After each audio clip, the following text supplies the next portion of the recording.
Tomorrow, U.S. citizens will head to the polls to choose the next president of the United States. Well, I am actually voting for Harris. 4 more years! Woo! 47! This is the most exciting election in my lifetime. As a Cuban, I might use the word depressing to talk about these elections.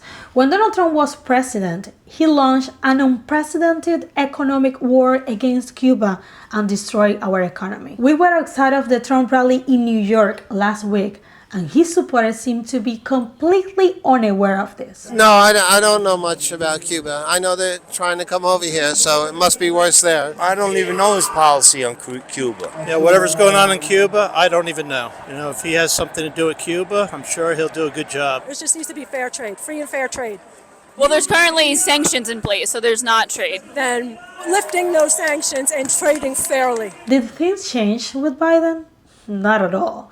There has been almost no difference between Biden's policy toward Cuba and Trump's. It's not obvious to me that either the marginally harsher or policies of the Republicans or the marginally less harsh policy of the Democrats have actually had any effect at all over the past 60 years, except to immiserate the Cuban people. So I don't love the Cuban government, but this policy ain't working. Last week at the UN, Cuban Foreign Minister Bruno Rodríguez Parrilla explained the impact of U.S. sanctions on the Cuban people. Cuba es capaz de producir cerca del 60% de su cuadro básico de medicamentos. Este potencial no se ha podido garantizar en años recientes debido al recrudecimiento extremo de las medidas contra nuestro país que han costado vidas, incrementando la mortalidad infantil y reduciendo la esperanza de vida de cubanas y cubanos.